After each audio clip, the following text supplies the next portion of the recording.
So I'm joined today by the lovely Abigail Rudkin. Welcome to the show. How are you feeling? I'm very excited, to be honest. I'm sure you are as Oh, well. I can't Got wait. a big game ahead, and then obviously the parade. Even though the radio I've had on all day Yeah. while I was getting my nails done was telling me how it might be raining and thunder and lightning, and I was thinking, please don't do that to me on parade day. But we'll find the vibes. We'll make it. We'll make it work if it does. It will be typical, wouldn't it? But Yeah, no, it would. How Liverpool would that be for it to be sunny from the day we won the league all the way to the parade, and then the world's just like, yeah, let's thunder and lightning on all these people. All the Evertonians and Man United fans will love it. We won't even be able to get yeah, the fireworks and the pyro out, but hopefully it's wrong. yeah. Did you watch a United game last night? I did. That was Oh my brilliant, god. weren't it? I was literally cheering at the Oh, do you know what? It's not like me to cheer for someone that's not Liverpool, but there's nothing I love more, obviously outside of Liverpool Yeah, winning yeah. things, than Man United not winning silverware. I could not. Do you know what? Back in the day when Man United were like absolutely thriving and the best thing ever, and we all just were so jealous and just hating them, and it was just such a painful experience Yeah. to see Alex Ferguson do all these things. I couldn't have even wished for it to be this bad. I Oh, never wished for them to be 16th, 17th. I mean, I'm sure I thought in my head I would love Man United to get relegated, but for it to get to this point where they're just going through all these managers and these players have come out today saying they want to leave and they played yeah. terrible. That was so bad that last night, to the point where it's like I couldn't have even wished this on my worst Yeah. enemy. You know what I At, mean? It's at it's least at mad. least when we were sort of mediocre, we were always sort of seventh or eighth.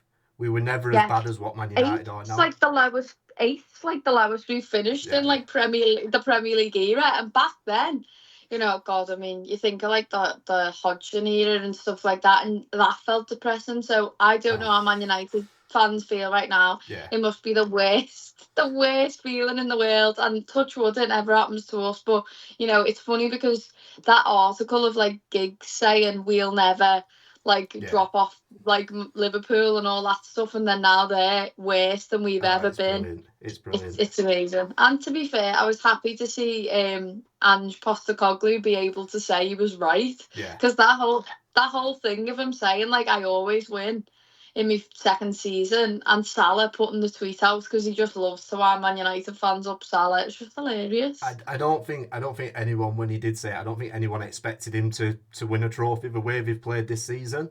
And No, even not a last night, chance. I think even into the last 10 minutes, I was certain that United were going to equalise and probably go and win in extra time. And the fact that Yeah, obviously Tottenham got over the line, I thought, yeah, it was brilliant.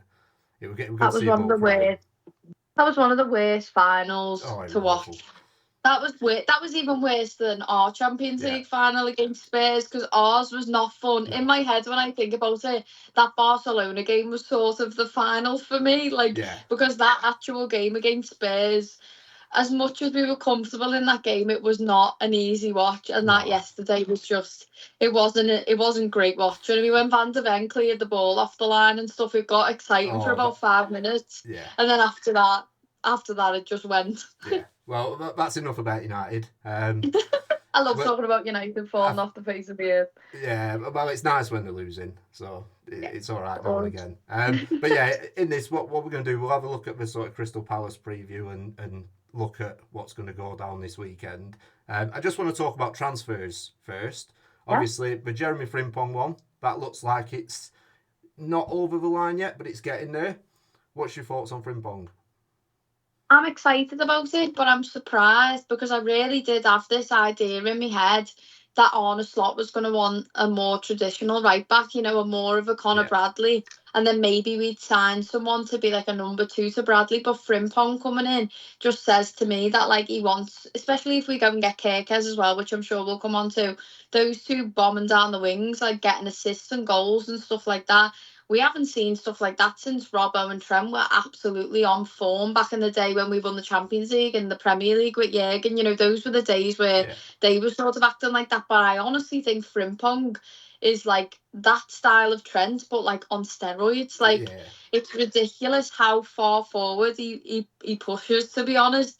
It's borderline not having a right back in the Yeah, team. So, I think um, I think with the Frimpong thing, I think you've got the obviously he's got unbelievable pace, And if you look at sort of like how Kyle Walker was at Man City, even if Yeah. Frimpong's out of position, he can get back into position. Whereas you didn't Yeah. really see that from Trent. So Mm.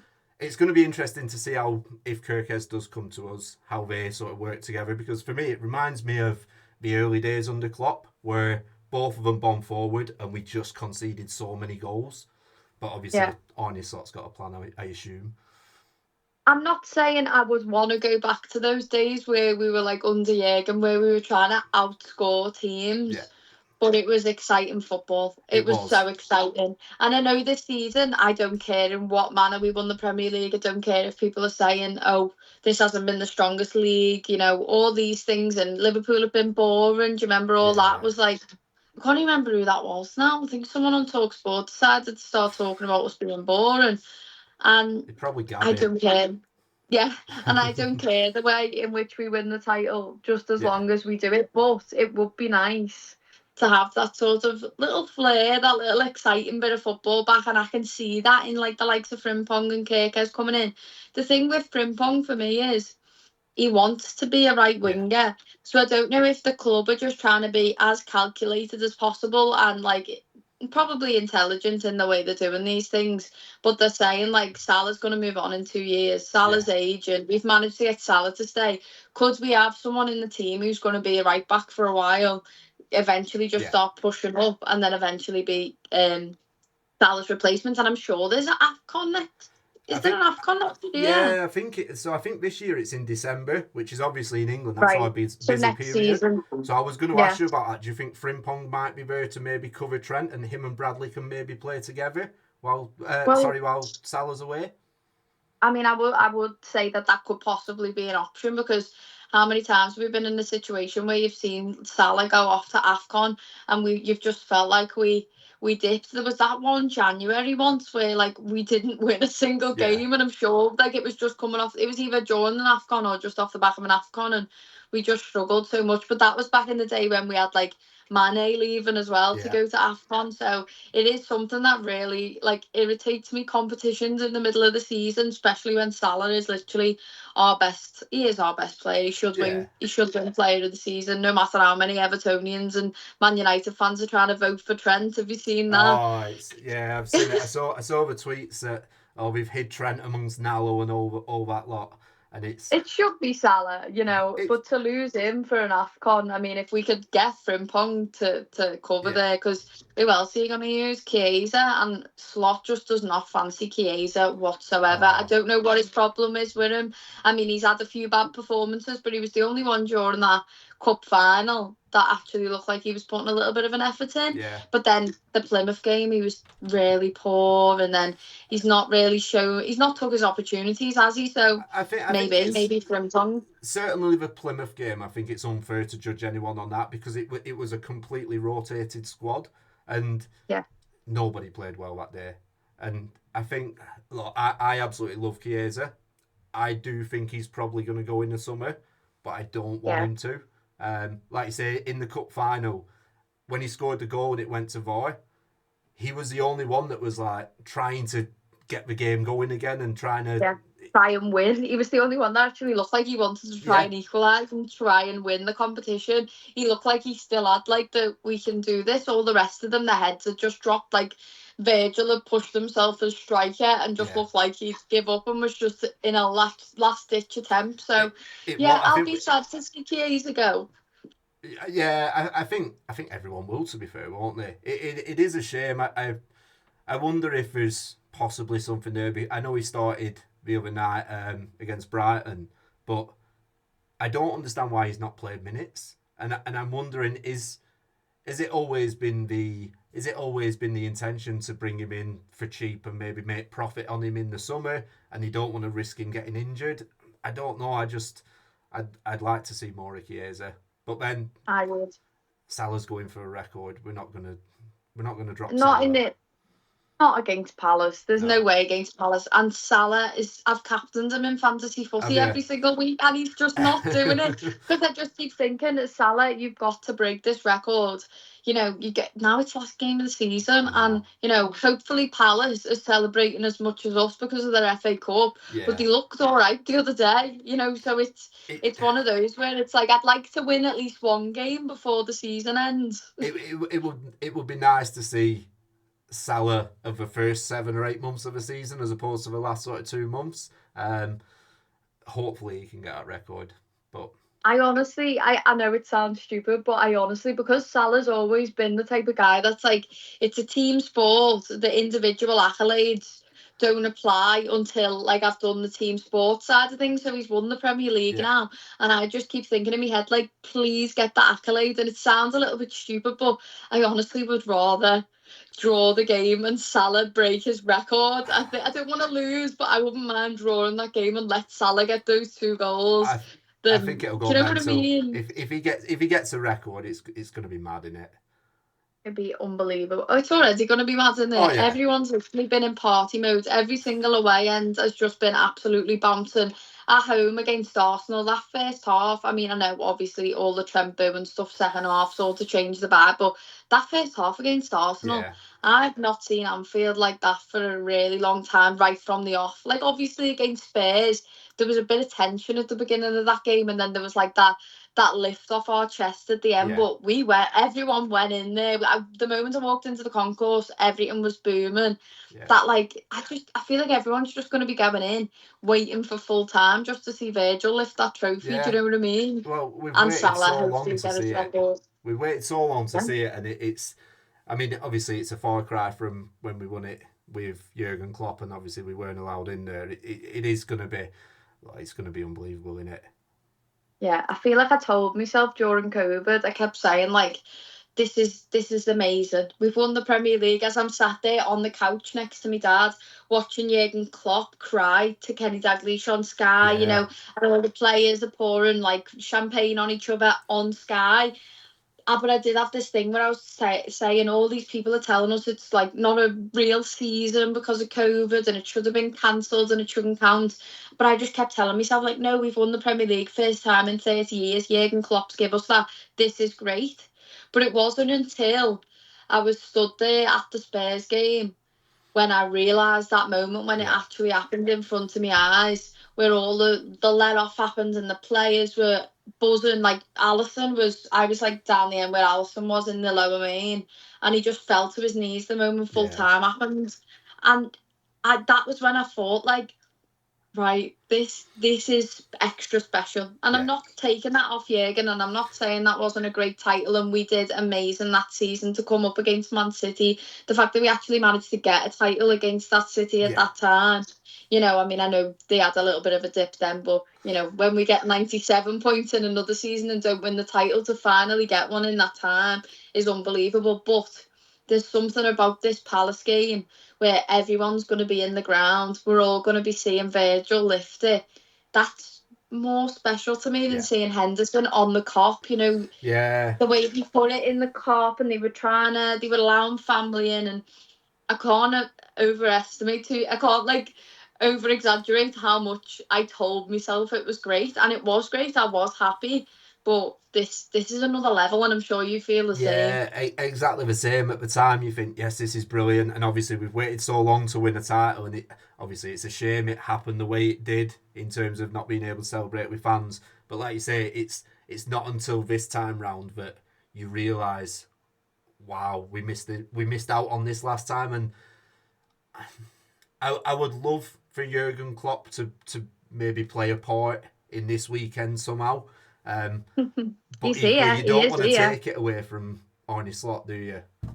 Well, he's in the city. Klopp's here somewhere Yeah, because he's doing an event tomorrow night in the cathedral, and he's going to be there at the parade. I'm not sure where he's going to stand, if the club have got a special spot for him.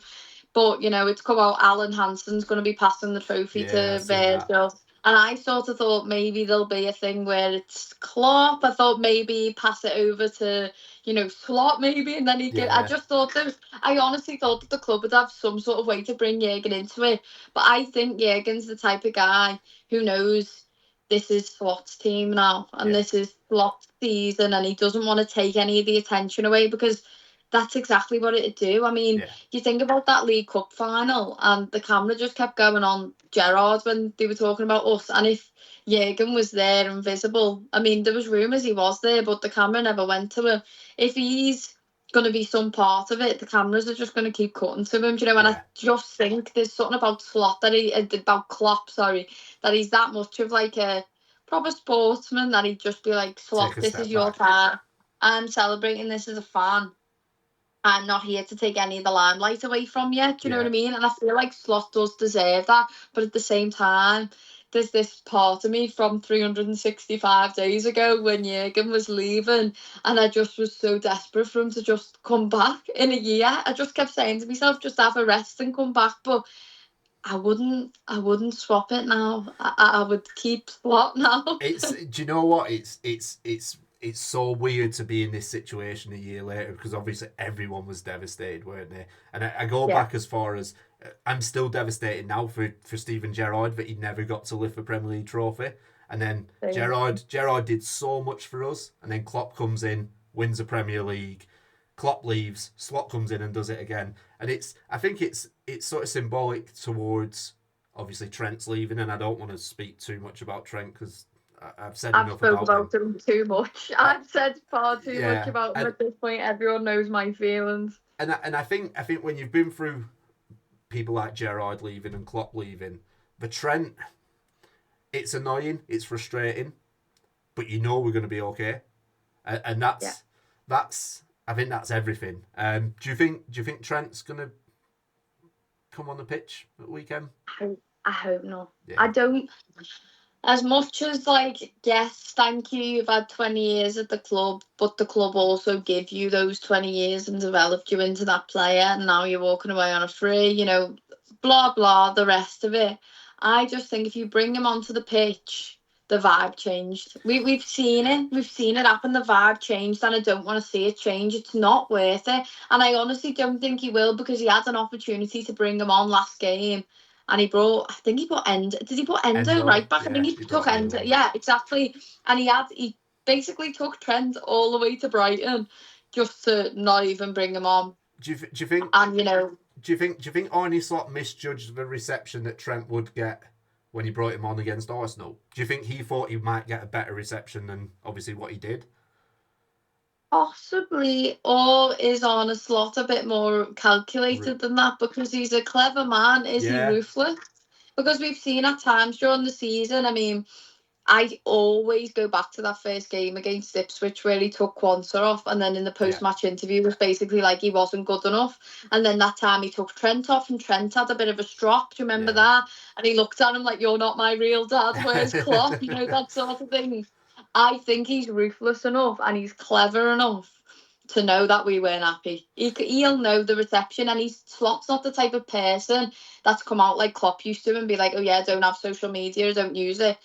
Slot does use it, and he quotes stuff back. He'll be fully aware. I think there's a boundary of the real fans and the internet fans. Maybe thought, well, Anfield won't turn and boo someone in their own shed. But I wouldn't be surprised if he was just like, right, you've made it clear before we've even lifted the trophy that you're leaving, and you've put that out there now, and you've caused a big storm, and now everything's about Trent. Let's put Trent on and show him everyone's feelings about that. And I'm not accusing him of it, because he probably didn't, but, you know, he's a clever man, and I feel sly to say, oh yeah, he's just underestimated what was going to happen, because surely you'd know. Like, I knew it was going to happen. We were booing. Well, I wasn't personally booing, but, you know, the crowd was booing when his name got read out, when the lineups were getting read out by Peter McDowell. So, you know, when your name's getting read out and he's booing, I mean, I know he probably didn't hear it and all that, and he's more preoccupied with other stuff than to be listening to the team sheets get read out. But it only takes one word from someone to go, someone's going to would have been there pitch side and walk back in, surely, to be like, oh, they've just booed Trent's name there for him to know. I don't know. I wonder if he's more calculated than that, maybe. What do you think? Well, yeah, no, I agree with what you're saying. I think there is an element of it where he probably did know that he wasn't going to get a great reception, and it, to be fair, it was probably a little bit of a fuck you to Trent.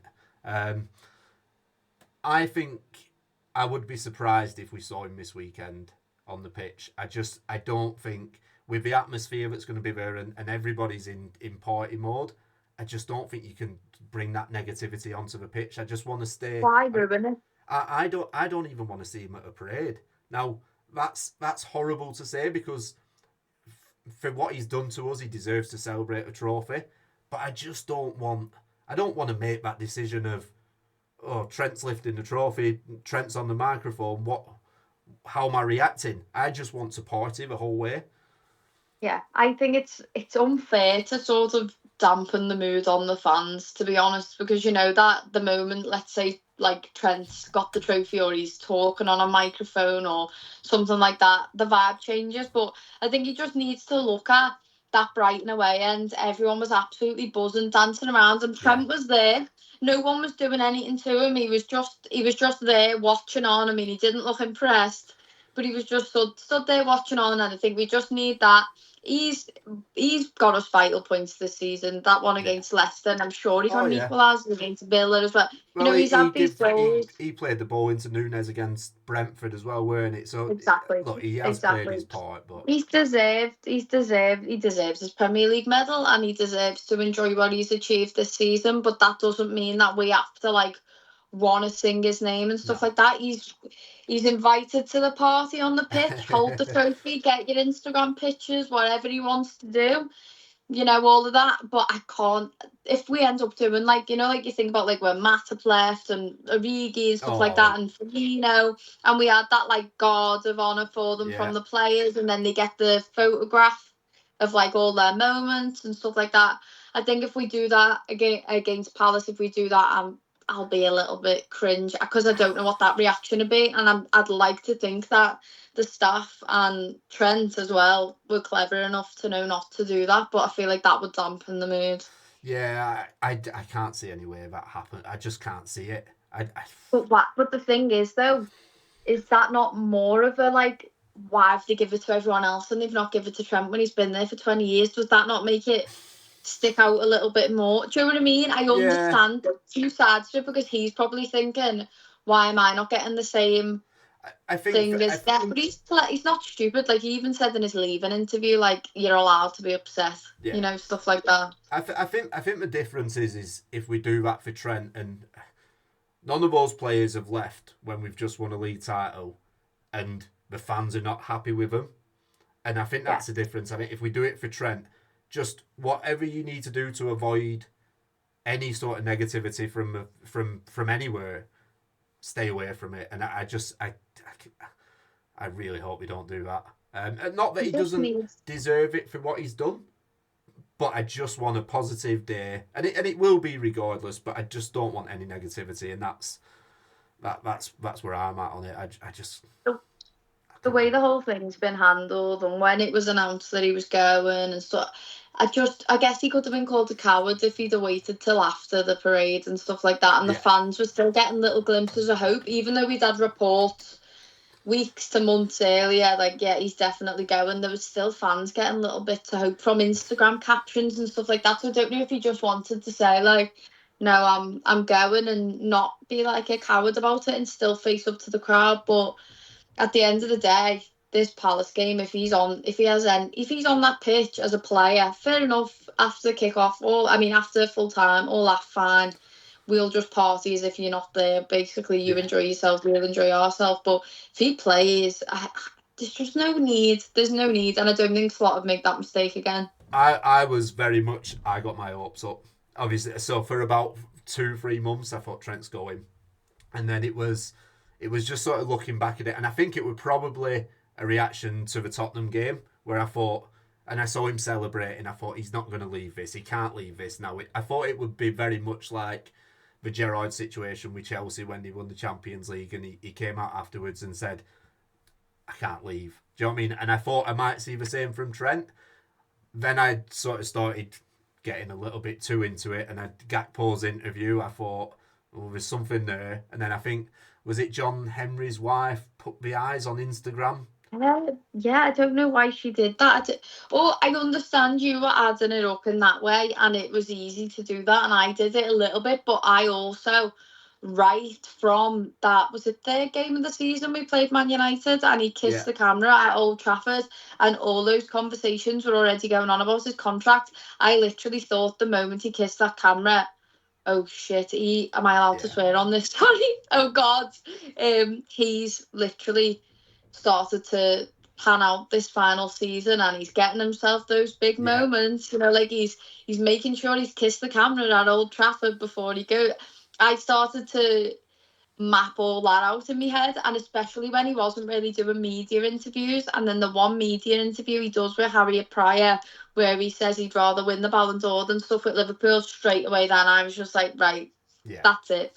No matter when he cupped his ear and stuff like that, I still thought that's at us. In that moment, I didn't think that was at the media. I thought that's at us. So I just felt like his whole season, even the way he stood, like whipping his shirt off and stood with his arms out as if like, I'm the man sort of thing, at our fans, stuff like that. Now when you look back, looks quite arrogant. It looks quite and I think calculated. There's I mean, I when it were all that, I was I looked at it like, again, another aspect of it where I thought he's probably going to stay, and then you see that Jude Bellingham did that at Dortmund, and now he's leaving. It sort of all feeds into the same. It's horrible. We've done well to talk about Trent when we weren't planning on doing that. I know, considering we said we weren't going to, there's always something else I've got to say. It's one of them, though, isn't it? I think even now, like, I know we've won the league and we know exactly what's happening. It's still so frustrating to sort of try and get your head around, because for me, it's Real Madrid for me are not a bigger club, and for him being a Scouse lad and not having the same views, it just doesn't make sense to me. I still don't get it to this day.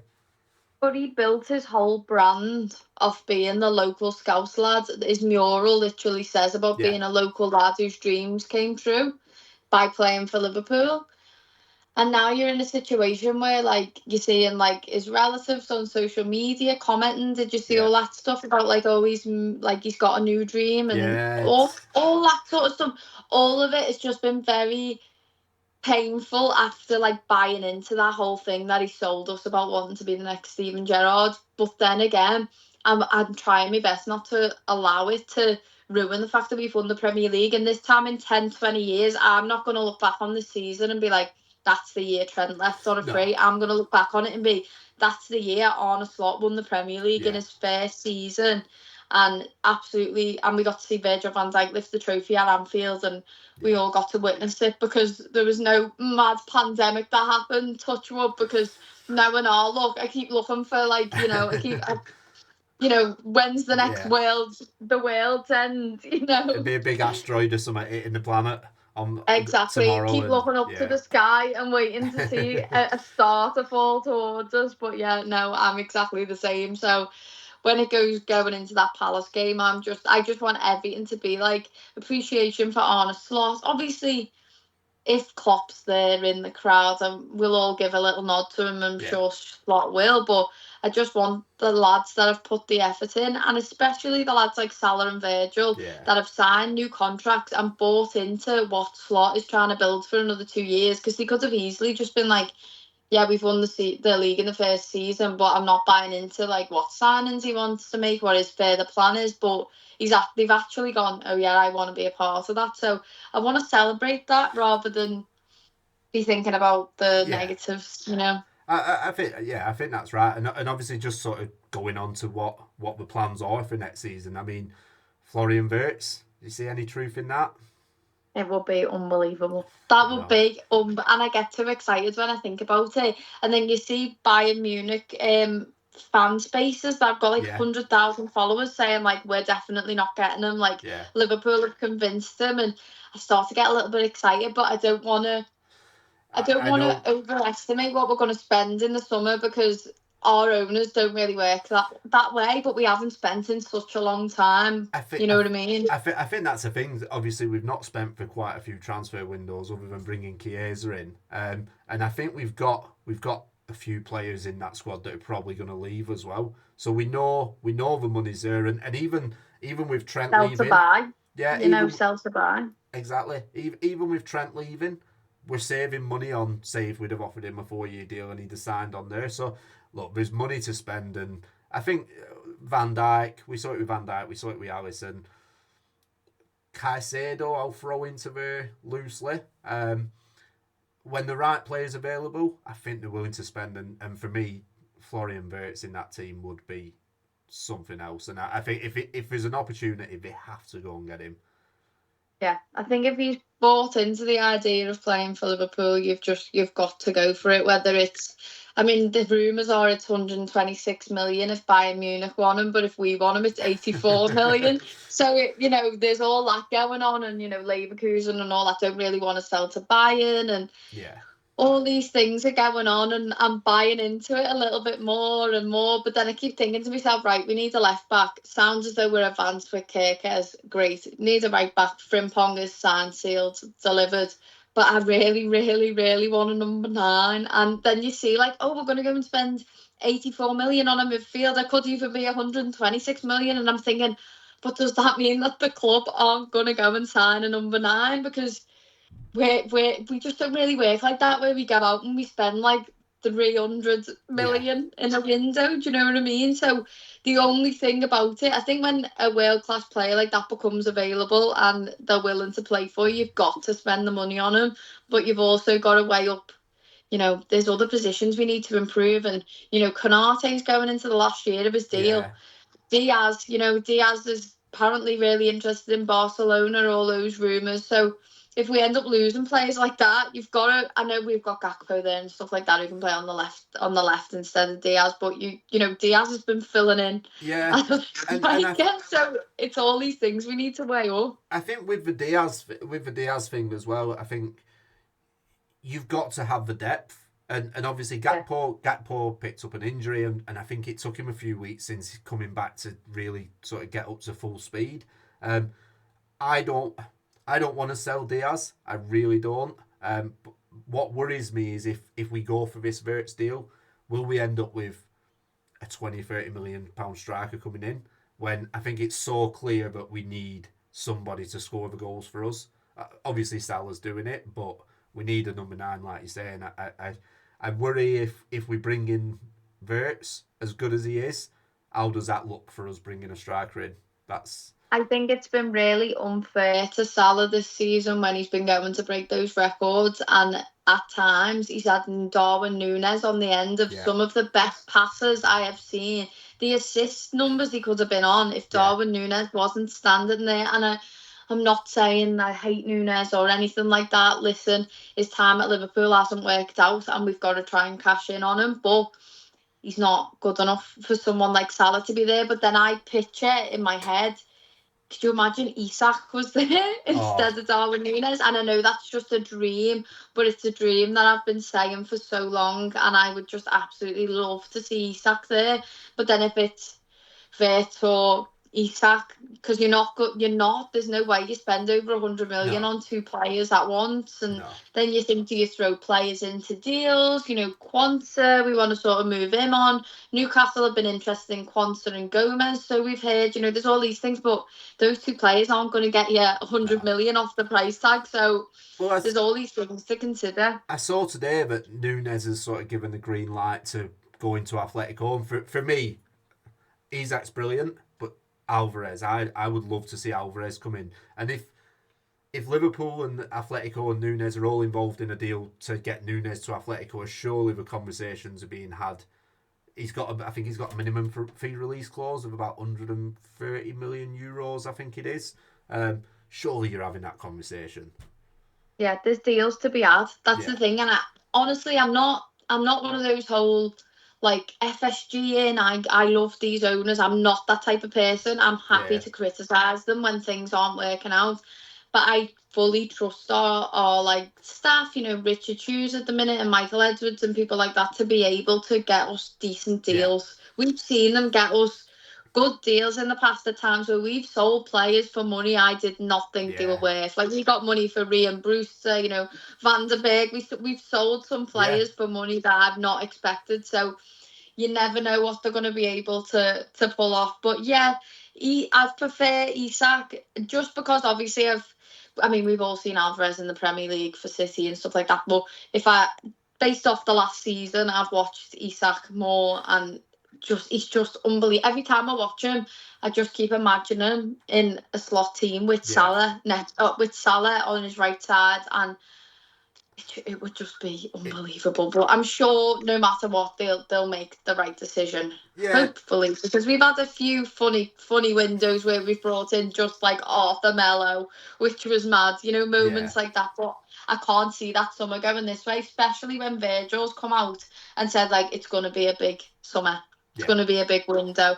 They've sold him something there when he signed and saying, we're going to spend and you're going to have good quality players there. And how lucky are we to have, we could probably change 5 players in that starting 11 and we've literally just won the Premier League. So how good's that? It is, and I think that's amazing. I'll be honest, I'm not overly sold on Jeremie Frimpong. I think for the money you're spending, I think it makes sense. And it's a steal. That's the thing. It's a steal. He's for that release clause. I feel a bit. But I can say I was the same when we bought Mo Salah. I wasn't sold on Mo Salah, and obviously look what he sort of turned out to become. Yeah. But just quickly, Abigail, Crystal Palace. Do you think he's going to go strong in it, or in his slot? He's going to put his first team out. I think he will probably see a team like we saw against Arsenal. I think he wanted to win that game, and obviously he's going to really want to win this one. So I think it's going to be strongest 11. I can see maybe Gakpo, Diaz, Salah. I think. That's just the best team. You're starting your best front three. That's it for me. You could argue maybe Jota. What do you think? Yeah, I think probably Gakpo, Diaz, obviously Salah, and then I think the rest of the team sort of speaks for itself. I will say I was surprised against Brighton that he didn't play Kelleher. I thought he might have sort of give him his goodbye. I thought that his guard of honour, his goodbye, but I don't think he's going to do it in the last game of the season. No. I think there's no argument to take that moment away from Alisson. No, you can't. Yeah, I guess he's just going to end up leaving, and I don't even remember what his final appearance was, to be fair. Well, we had the Carabao Cup final, which he played in, and I can't remember if he played another one after that. I think he might have, but we had that break, didn't we? So I'm not 100% sure. I think he played after that, but he's just... It's one of those, he's going to get a Premier League medal around his neck. I don't think he's going to be too bothered, but I can't see him playing in this game. I can fully see strongest, like that midfield's got to be McAllister, Szoboszlai, Gravenberch. You've got to give those their guard of honour as they walk out on the day we lift the Premier League. And, Van Dijk, Canate, 100%. Then you've got to go Conor Bradley, which...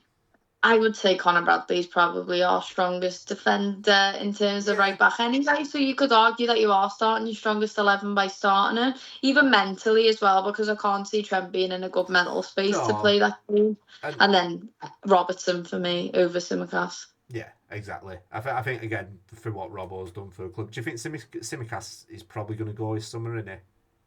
I think we'll sell him. If you were looking at Robertson and Tsimikas and you were going to keep and sell one, Tsimikas is slightly younger, probably got a little bit more of a sell-on value to him. I just feel like if you're going to keep any, you keep the veteran of the club, Andy Robertson. He's proved at the end of the season that he's able to sort of pull out good performances, and he's improved compared to what he was, because I was calling him fit to burn at the start of the season because he was struggling. But do you know what? I don't know if I was just blinded by my love for Andy Robertson, but when everyone were out on social media and everyone's saying that Robertson's lost it and he's not got the legs, I couldn't see it. And really? I genuinely, I watched him and thought, no, he did all right. He weren't too bad. I could see him getting dispossessed quite a lot, and he was taking longer to think about his decision making, whereas we Yeah, used to just see him ping passes that were great, and it just looked like his decision making had slowed down because he knew he didn't have the pace to take on a lot of players in certain situations and stuff like that. And obviously he had a few errors that led to goals, but yeah. I love Andy Robertson, and he loves this football club as well. So it's keep Robertson for me 100%. I think that's someone you can make money off as Simicast.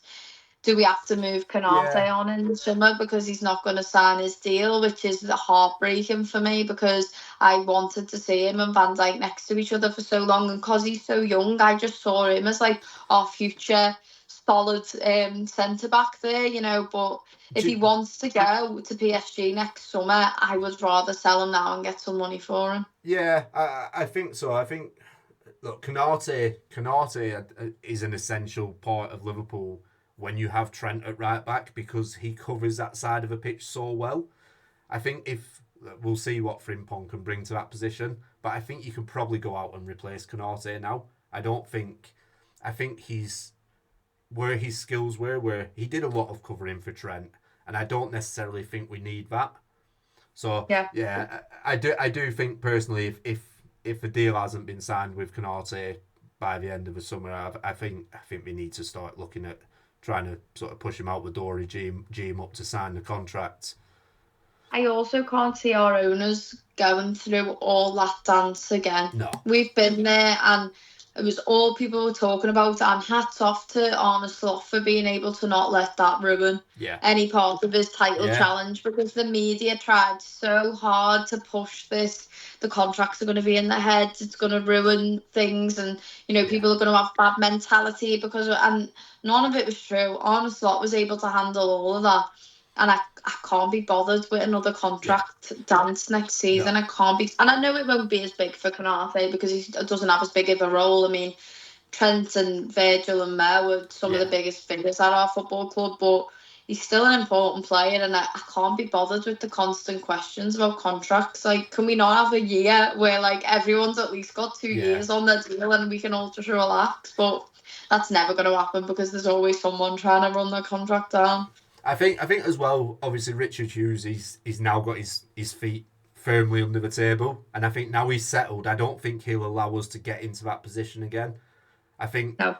obviously with the Trent thing, he's come in and those three contracts, trying to get them signed has been basically his first task. And I think now he's settled and now he's sort of got his feet under the table. I do think he'll be on that and he'll be making the decisions a lot earlier than what we've seen so far. Yeah, and now he doesn't have to replace a manager either, because I really Exactly. was giving him that. I know it sounds like an excuse, but if you're trying to replace the biggest figure in Liverpool Yeah. Football Club for a very, very long time, someone who's being compared to Shankly, there's no way that you do that overnight in a quick decision. They were clearly taking time to go through managers, and thank God we didn't get Amarin. I mean, I'm not saying that it's not because Man United on an absolute mess, because they are, and he might have done really well somewhere else, but I'm just glad that we didn't get him and we ended up with Arne Slot, and it came out of nowhere. It felt like we were rumoured Alonso, and then Alonso said no, and then all this Amarim stuff come Yeah. out, and then Arne Slot just came, his name just appeared, and then it was done, and all of us were a bit like, oh, this is a bit underwhelming, but they had to work on that for so long to Yeah. find the perfect person, and they did. That I don't blame them that the contracts And left their head. yeah, that's fair game. And I think again with bringing on his slot in, it's just another example that shows us that we can trust a club. Whatever they're doing, we just have to get on board with it and just trust what they're doing because they've shown so many times that they know better than we do, don't they? Yeah, well, yeah, they do, but there's still Sometimes. people on social media that'll say that they don't, and then I'll get accused of being paid by FSG. Mrs. John Henry is what I got commented on the Anfield Oh Wrap no. last week. So I can't even say like, oh yeah, I'm really excited for Frimpong. That's a great deal. People are like, wow, look at it, just back at FSG, and it's just not like that. I'm just a happy Pit fan, and I'm Yeah. I'm excited to see what's coming. And we've won the Premier League, and I'm not going to sit here and start getting really angry Yeah. about No. transfers. You know what I mean? We've got Crystal Palace on the weekend, and we're lifting the Premier League, and then I've got a parade on Monday in the middle of the Exactly. city. you know, nothing's gonna get me down. If you want to call me Mrs. Henry and all that stuff, you know, I don't mind. No, that's fair. Well, Abigail, thanks for coming on the channel. It's been brilliant to chat to you. Thanks for having me. It was a great chat. I'm so excited now. It's built me up to go into the parade and go into the last game. So well, excited. My nerves have calmed down now. Good. So, amazing. All right, lovely. Oh, no worries. Like I say, if I see you at weekend, I'll come and say hello to you. Yeah, defo. Where are you sitting? Are you in the no, ground? So I'm just in and around the ground. So I'm just gonna be probably there with my shirt off, getting smashed. I'm in the main stand, so as I'm going in, if you see me, give me a nod. And then for the parade as well, I'm gonna be in and around town by the Strand. So if you see me, give me a nod. I will do. All right, lovely All to right, chat no to you. worries. Nice to speak to you. See you later. See Bye. you later. Bye.